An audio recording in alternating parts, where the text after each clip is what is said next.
Hi guys, sorry that it took so long to update and upload the notes. It has been a long week, but grades are up to date, including Math Excel, packets, and exam. We are going to begin. This is System of Equations. It's a review of what you've done last year, so simple, easy, straightforward notes. The objective is that you should be able to solve two linear equations with two variables. System of equations is used in science, business, and engineering and involves two or more equations in two or more variables to solve such problems. You need to find solutions to a system of equations. So the first method is the method of substitution. So I provided the steps for you. Step 1 says solve for one of the equations for one of the variable. Doesn't matter which equation, doesn't matter what variable. I'm going to make my life easy. Solve for the first equation, and I'm going to solve for y, meaning that I'm getting rid of x. So that's 4 minus x. Step 2, I'm going to substitute that expression into the other equation. So I have my other equation, x minus parentheses equal to 2. Because in there, I'm going to plug in what I have, 4 minus x. Step 3, it says to solve the equation. So I have this negative here, I distribute.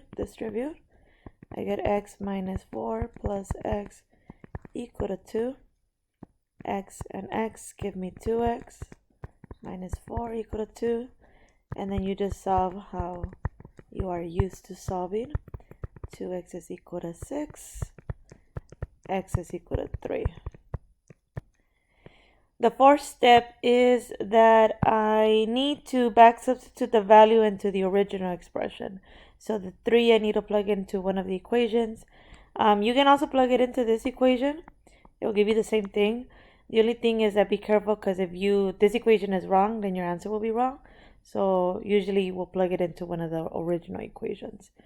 But then we have y is equal to 4 minus 3. Y is equal to 1. And there's a corner point. So 3, 1. So the equations have a solution at 3, 1, meaning that they intersect at 3, 1. But there's still a last step, which is check. I have to check if this really is a solution, because you never know. Maybe they try to trick us. So then I have 3 plus 1. Does that equal to 4? I pretty much just plugged it into the first equation. Yes, 4 does equal to 4. That means that this is a solution. So then you will do the you try. I will check this one when you come back.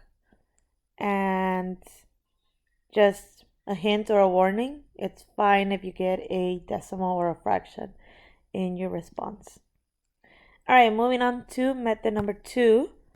The second method is method of elimination. Most people prefer this method because, it's just easier to work with. Same thing, I provided the steps. Step 1 says obtain coefficients for x or y that differ only in sign by multiplying the terms by the same number. The idea is that you want to either get x or y to be the same number but opposite signs so that they cancel. So this equation, I'm going to multiply everything by 3, because then I'll get 3x plus 3y is equal to negative 15. And now I can see that the y's in this situation are going to cancel. Hence the name elimination. So step 2, add the equations to eliminate one variable. So then I add, I messed up. This should have been multiplied by 3, so it's 9. So then I get 11x is equal to negative 22. The y's canceled. And then I solve. X is equal to negative 2. I go to step 3. I need to plug in that value into one of the original equations. So I just always tend to plug it into the first one. You don't have to. So that value goes into x because we found x. So then we get -4 minus 3y is equal to -7. Add 4 to both sides. -3y is equal to -3. Divide by -3. Y is equal to 1.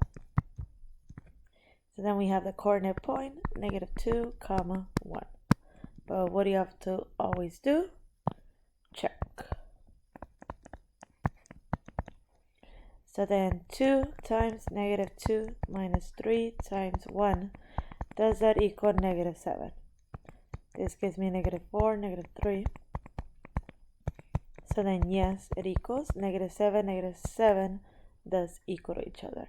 So it is a solution. Alright, so then you're going to do this you try, and I will check this.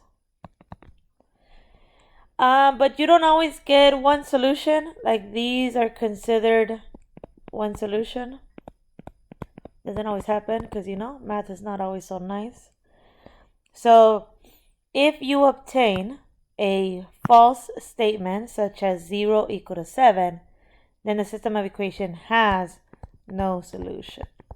And you will see that in the classwork you are going to get one problem that has no solution, because 0 will never equal 7.